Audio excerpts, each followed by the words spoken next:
from Hollywood, it's time now for Edmund O'Brien as... Johnny Dollar. This is Mrs. Wish, Mr. Dollar. Oh, yes? Do I understand that you're in San Francisco because of the disappearance of my husband? That's right, Mrs. Wish. The doctor's insurance company seem to feel that the circumstances deserve some looking into. It is very strange, and I'm quite frightened. I know you must be upset, and I know that the police have bothered you quite a bit. But I wonder if I could come out and talk to you. Of course, Mr. Dollar. Only one thing is important. That is to learn that my husband is alive and safe. Please feel free to come any time that's convenient to you.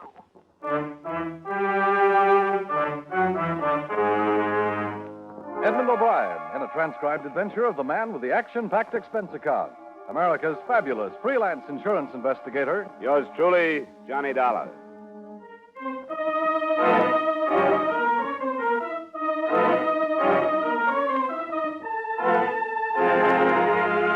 Expense account submitted by Special Investigator Johnny Dollar to Home Office, Washingtonian Life Insurance Company, Hartford, Connecticut. The following is an accounting of expenditures during my investigation of the Malcolm Wish, M.D. matter. Expense account item 1, $218.45 airfare and incidentals between Hartford and San Francisco. There, after a phone call to his wife, I went to the home of the missing Dr. Wish, which was situated about halfway up fashionable Nob Hill.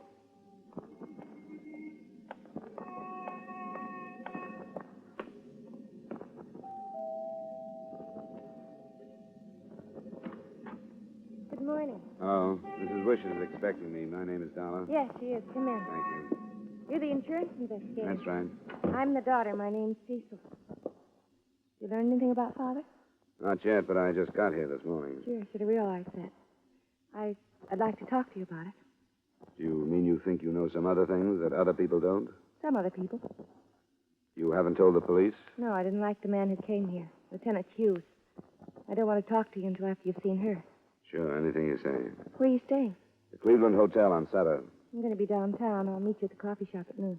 Okay, Cecil, I'll be there. Now, where can I find your mother? The second door leads to the morning room and a view of the bay.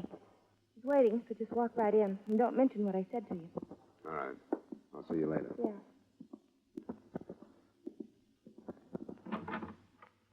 Mrs. Wish? Yes? I was told to come right in. I'm Johnny Dollar. Oh, yes, I've been waiting. Come and sit down. I'll take up as little of your time as possible, Mrs. Wish. Oh, it's quite all right. I understand the last time you saw your husband was night before last when he left the house to make a professional call. That's correct. Would you tell me about it, please? Oh, I only wish I knew more about it. My husband very seldom accepts night calls. But night before last, the phone rang, and he talked for a moment, and then he left. What time is that? A little past 9. Isn't it his habit to let you know where he's going when he goes out at night? No, I'm afraid it isn't anymore. Once it was, yes. And you didn't hear him mention the name of the patient that called him? No. I was out of the room, and he answered the phone himself. Well, he must have said something to you. Well, he seemed to be in a hurry. And he told me he'd be back in an hour or so, that it was an emergency. Naturally, we assumed that it was one of his regular patients. So yesterday, my daughter and I started phoning them. We got the names from Dr. Huber. He's the other doctor in your husband's office? Yes. I believe he's called some of Malcolm's patients, too, but none of them seem to have phoned that night. Oh, I'm terribly worried, Mr. Dollar. We'll do everything we can. How do I get to his office from here, Mrs. Wish? It's in the Tide building on post. You can take the cable car on the corner. It'll drop you just a half a block away. Thanks. I'll be in touch with you.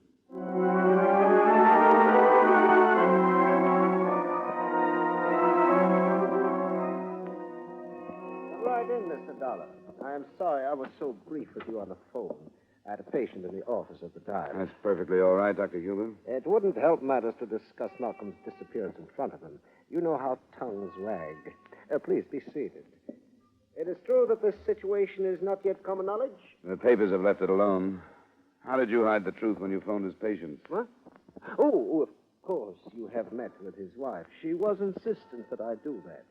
But it is not my duty, I thought, at least at this time. Do you not agree? I suppose so, if you don't think Dr. Wish is in danger. I don't jump to that conclusion until I see some reason. The man has disappeared, Doctor. Many men have disappeared. Dr. Wish is 52 years old.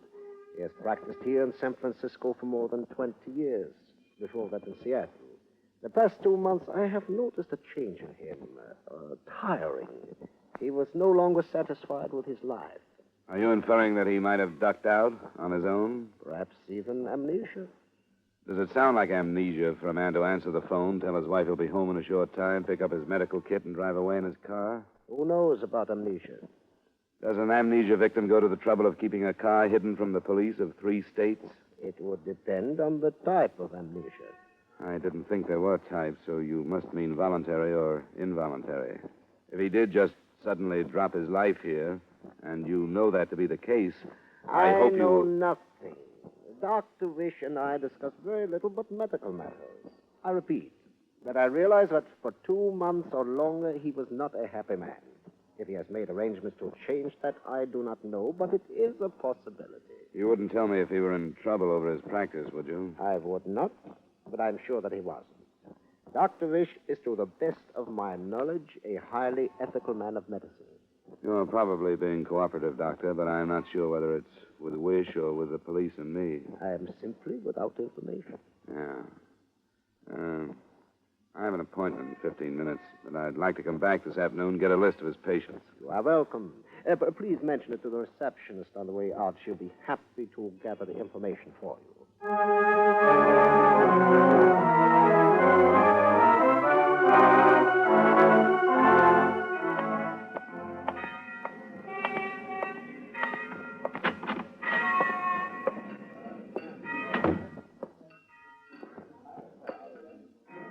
Good afternoon, sir. Would you prefer a table or the counter? I was supposed to meet someone here at noon. 5 after, sir. Yeah, I know.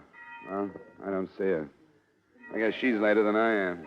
Would it have been a Miss Cecil Wish, sir? Oh, yes, that's right. Then if you're Mr. Dollar, she phoned and asked me to tell you that she wasn't able to lunch with you, but that she would be reached by phone at her home any time after 2. I see. Well, thanks very much. I'll take the counter. Might as well have a sandwich. I didn't suspect Cecil's motives until I left the coffee shop. Then I realized I was being followed. I kept my eyes pretty much off the man, but saw enough to describe him. Medium height and a broad-shouldered suit, and the hair that showed below a hat was so white blonde that I thought it must have been bleached. He followed me to a drugstore where I phoned Lieutenant Hughes, the detective on the case. Then my shadow followed me aboard a Market Street bus and dropped off a block after I did. He was lounging on a corner when I went into police headquarters.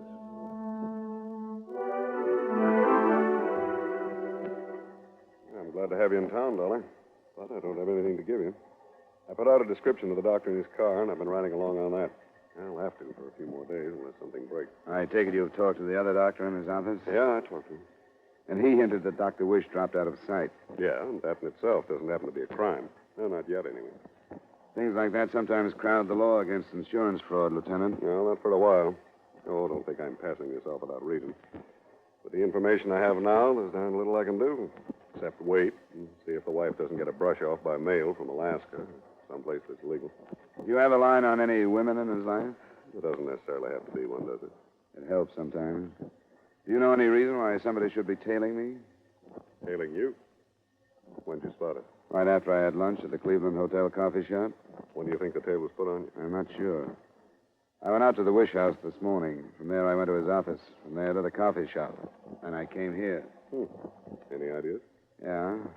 I've got an idea that a man who wants to drop out of sight wouldn't risk drawing attention to himself by putting a tail on somebody who's looking for him. Would you? Hardly. It's all right with you. I'd like to leave things the way they are. I wanted to let you know about it, but I think we ought to let them play for a while. I'll go along with that. I got some good men I could put on it, but there's always a chance of tipping him. Let's leave him alone. Maybe he's only a hungry tourist who thinks I might lead him to a good steak.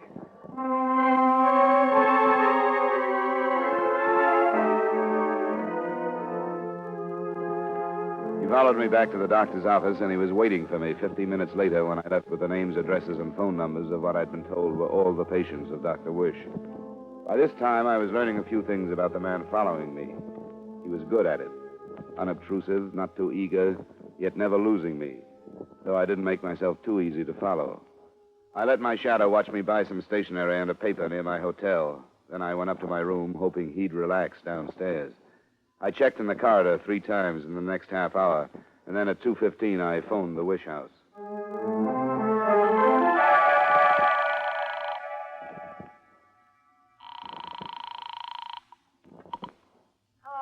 Wish?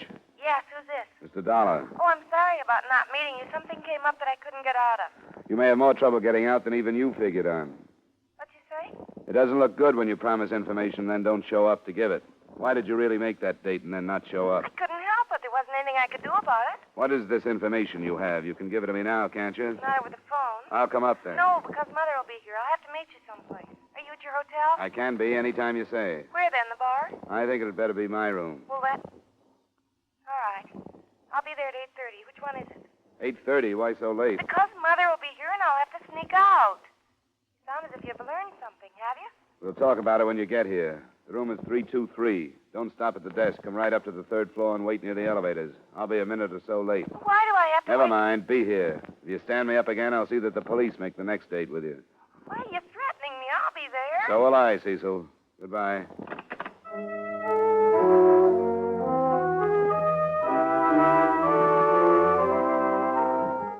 I left as soon as I'd hung up and led my shadow away from the hotel.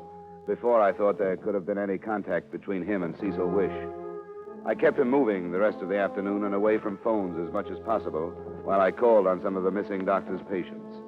I arranged it so that he couldn't have seen her go into the hotel. And still, when I reached the third floor, she wasn't waiting for me. When I spotted Lieutenant Hughes leaning against my door, I thought I knew why.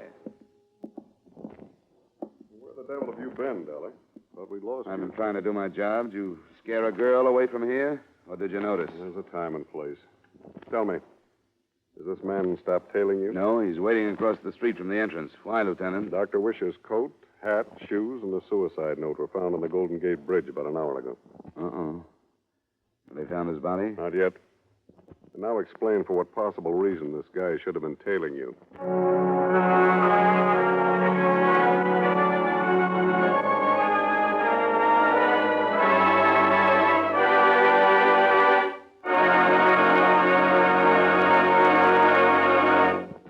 We will return you to the second act of yours truly, Johnny Dollar, in just a moment. George Raft, popular screen star, plays Rocky Jordan, an American in Cairo. His mission, adventure. Every week, starting next Wednesday, over most of these same CBS stations, George Raft as Rocky Jordan gets enmeshed in new, often bizarre exploits. Next Wednesday, Rocky Jordan takes part in a search to find a beach strewn with diamonds. Don't miss this exciting CBS thriller. And now, with our star, Edmund O'Brien, we return you to the second act of yours truly, Johnny Dollar.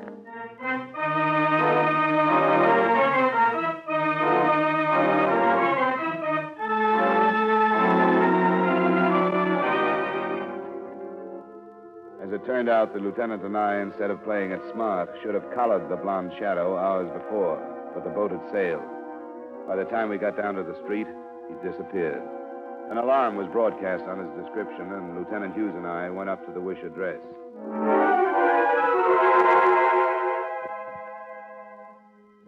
This doesn't seem possible. I've steeled myself to accept almost any kind of horrible news, an accident, some sudden illness, anything, but not this. Didn't your husband in any way show that he might have been despondent? In no way. Was there any trouble between you and him? We were normally happy little spats. Cecil. Yes, Mother? Was there anything hidden from me? Was your father unhappy because of something that you knew about and I didn't? Not that I know of, Mother. You've seen the note, Mrs. Wish? Yes, I've seen the note. And you're still sure he wrote it? Oh, I wish I weren't so sure. I'm sorry that it has to be brought up, but it sounded as if he were pretty unhappy about his life. Whatever it was, he kept it hidden. I hadn't an inkling. We've been so happy. The other doctor in his office thought that he might not have been so happy. Then Dr. Huber was aware of something I knew nothing about. Perhaps I was blind. Oh, I just don't... I'm awfully sorry. Now we're going to have to talk about it. Oh, I just... He's doing quite well, don't you think? Not as well as you are. I'm not trying. What are you doing? Being honest. Father's not dead, and I think she knows it.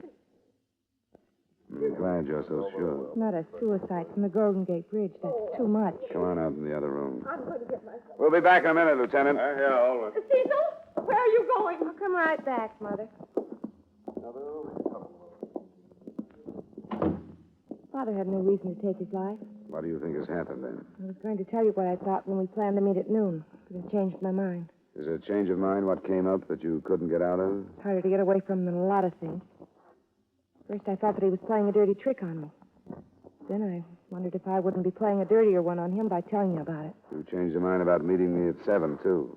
I got the news about the things on the bridge just as I was leaving. Father's reached what they call the dangerous age. I guess it is. He finally fell in love. I don't envy him. Dr. Huber diagnosed it as possible amnesia. A typical Huber diagnosis. I don't think he knows about things. But you found out. Of course I did. I wasn't taken in by these night calls at all. I followed him. I even talked to her without her knowing who I was. She was nice. And I felt like a chaperone. What's her name? Ann Mobius. Did she talk you into luring me to that coffee shop? What do you mean? I was onto that guy that was following me from the time I left there. I don't know what you mean. Stop it. I led him right over to police headquarters and told Lieutenant Hughes about him. Mr. Dollar, I don't know what you're talking The about. guy was good. I had half a hunch he might be a private detective. But then when I realized how well practiced he was on melting away from the police, I began to wonder.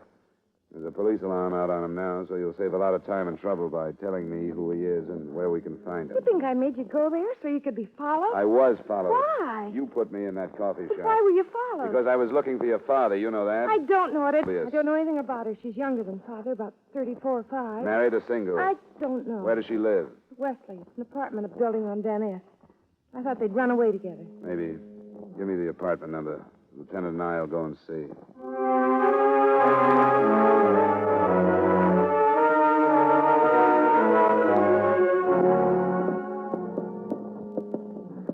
It'll be the next one. Let's take it slow. No voices. Wait a minute. No, I guess not. There's a light showing under the door, though.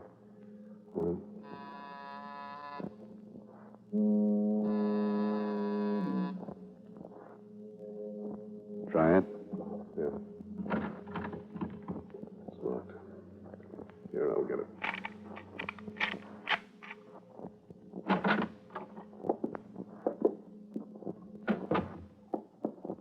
That closed door must lead to a bedroom. Mm-hmm. Let's try it.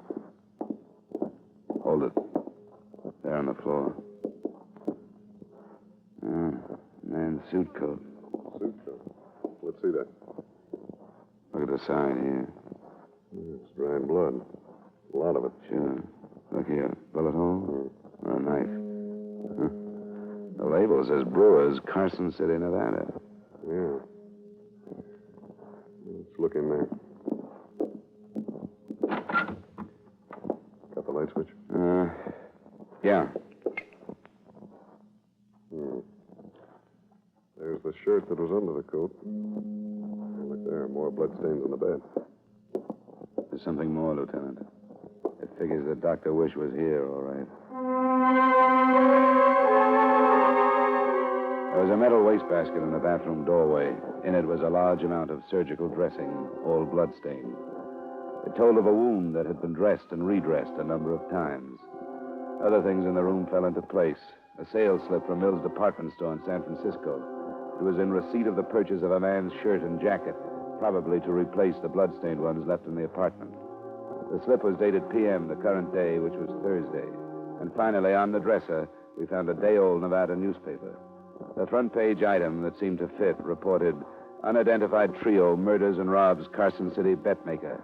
Dying man believed to have wounded one of his assailants. Well, the time figure's all right. Leaving them, they could have gotten to San Francisco by 8 or so the night the doctor disappeared. There are a couple of stands in town that carry out-of-state papers. They're a day old, so this one must have been bought today. And we didn't miss him by far, Lieutenant. According to the signs, this guy must be in pretty bad shape. To get him out of this building without drawing attention, they'd have to do it after dark, don't you think? Yeah, I think they were plenty rushed. They'd have done something to cover up the tracks here if they'd had time.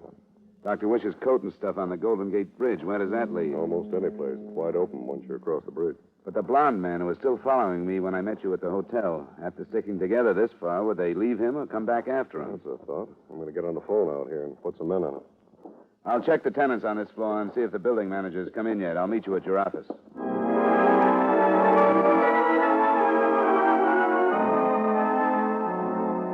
I got nothing from the building. The woman, Ann Mobius, hadn't lived there long enough to become friendly with anyone. The manager knew that she had received men visitors now and then, but that was all. Nobody had seen an injured man enter or leave. An hour later, in Lieutenant Hughes's office, I learned that the police had had better luck than I had. I got on the teletype to Carson City. Your description of the blonde man fits what they have on a man named Ned Ring. Records in Nevada and Utah. Anybody with hair like that never should have tried to be a criminal. Yeah. And I gave them the name Movius. They have an Alan Movius. No record. But I know an associate of this Ned Ring, so it figures. No next of kin on Movius, I suppose, huh? No, but he must be a brother to the woman, unless that's her married name. Anyway, they never heard of her. She's clean as far as we're concerned. Yeah. Well, I guess she just happened to know her. No, wait a minute. Hello. Right. Yeah, that's the name, all right. Oh, good. Put him in a room. We'll be right down. How was that? Your blonde friend. He was picked up boarding an airport limousine.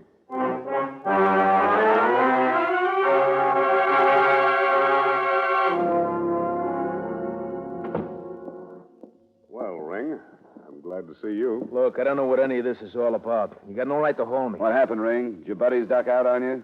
What do you mean my buddy stuck out of me? Where were you flying to when you got picked up? The other cop got my ticket. It says L.A.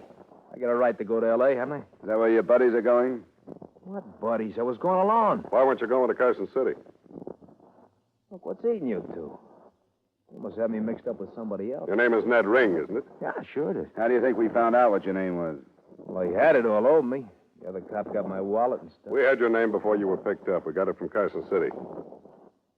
What do you give me this stuff for? Maybe he doesn't Oh, know. the devil, he doesn't. You don't think you followed me all day without my catching on to it, do you? Never saw you before. How about a Dr. Malcolm Wish? Or Ann Movius? I'm not talking to you guys. A couple of men are on their way from Carson City. Maybe you'd rather wait and talk to them. I don't know anything about anybody in Carson City. Yes, you do, Ring. It started out to be an unidentified trio that killed that bet maker in Carson City. But it isn't anymore. We've got your name and we've got another one, Alan Movius. And we've got a link between Ann Movius and the doctor that disappeared the other night. He was held in an apartment on Van Ness. He took care of one of your buddies who'd been shot. That's a kidnapping, right? And now it looks like another murder. You tried to set it up like a suicide, but if he went off that bridge, he was pushed. I don't know anything about that. About what? That, whatever you're talking about. Get off it, Ring. You're tied up. They left you, Ring, didn't they? They had to get out of that apartment. And while they had you off tailing me around town, they left. And they left 100 leads pointing right at you. That's why you're here. They even left the newspaper with the story of that Carson City killing. They really ratted out on you. Yeah. Yeah, they sure did, didn't they? All right, where'd they go? I don't know. If I did, don't think I wouldn't tell you. They pulled out before you saw me go into my hotel about 8:30. Yeah, I guess it was it. Who's the one that was wounded? Movies. We couldn't just leave him in Nevada. We should have. Kept yelling about a sister in Frisco was friends with a doctor, so we drove him all the way here. How bad is Movius? Pretty bad. Slug is inside him someplace. How far do you think they could drive on him? I didn't think he could be moved out of that apartment without killing him. Where does the sister stand in all this? No place. She was stuck. Seeing her brother like that, she couldn't think of anything but him. She lied to the doc. She told him she got hurt to get him over. And Gould and me woke up. Gould. He's the third man? Yeah. He's the one who did the gun work in Carson City. We knew we couldn't let the doc go unless Movius died or else got better so we'd get out of here. We was trapped more than the doc was.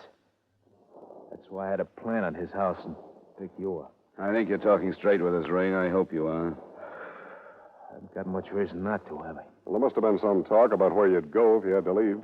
We never did get to that. I knew where they were, brother, I tell you. And you can believe that. I'm not aching to take all this by myself.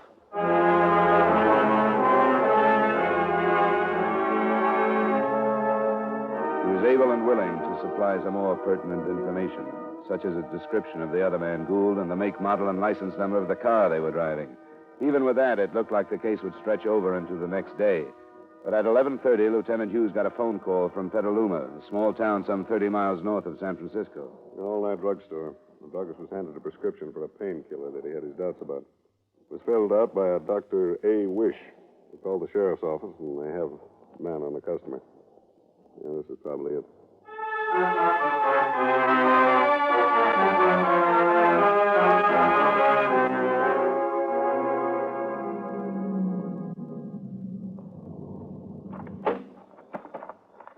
Sheriff Hill was right behind us.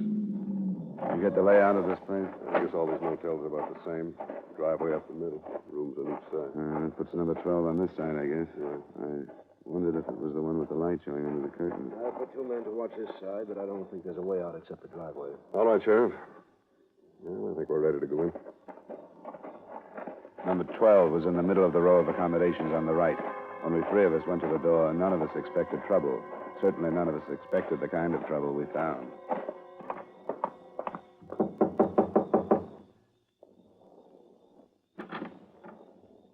Yes, Police. Where's Dr. Wish? police. I am Dr. Wish. I'll stay outside, Lieutenant. All right, Sheriff. You all right, Dr. Wish?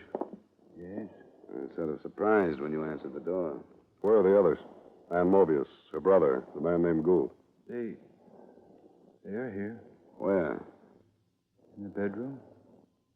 I'd like to tell you I've killed them all. Sit down, Dr. Wish. I'm going to go take a look, darling. Tell me what happened. I killed them. When we left the city, I knew I would. I'd have to die myself. I told Gould only one thing would save Mobius and wrote the prescription, and I killed him with it. The wounded man with an injection, the others internally in mortar. Ann Mobius, too? Yeah. And Mobius, too. With her brother. She was with him. She told me she wasn't. She told me she... I didn't believe. I didn't believe. Dr. Wish. She told me before she died. She... Lieutenant Hughes. We have to get him to a doctor. He's got some of that stuff himself.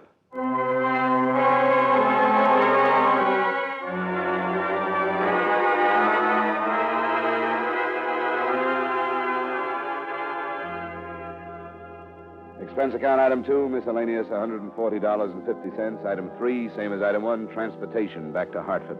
Expense account total $577.40. Remarks? We got Dr. Wish to a doctor in time to save his life.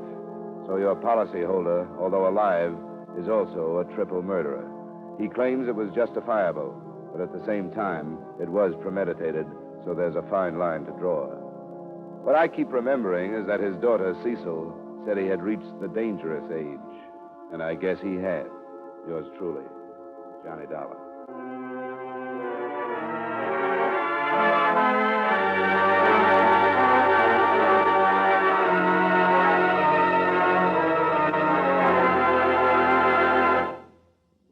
Yours truly, Johnny Dollar, stars Edmund O'Brien in the title role and is written by Gil Dowd. Edmund O'Brien can soon be seen in the Paramount Pictures production Warpath. Featured in tonight's cast were Jeanette Nolan, Virginia Gregg, Ray Hartman, Bill Boucher, Tony Barrett, and Lou Krugman. Yours truly, Johnny Dollar, was transcribed in Hollywood by Jaime Del Valle. This is Dan Cubberly inviting you to join us next week at the same time when Edmund O'Brien returns as... Yours truly, Johnny Dollar.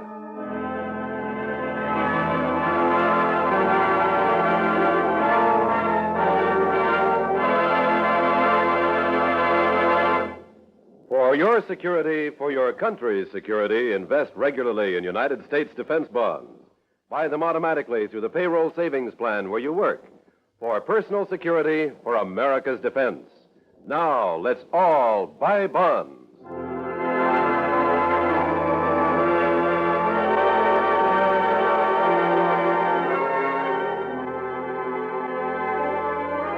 Elation and syncopation are the main elements of tonight's Bing Crosby show over most of these same CBS stations. No wonder.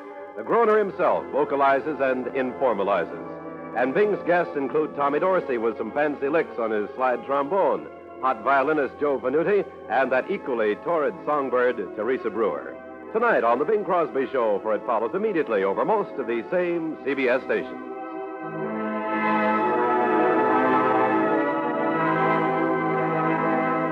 This is CBS, the Columbia Broadcasting System.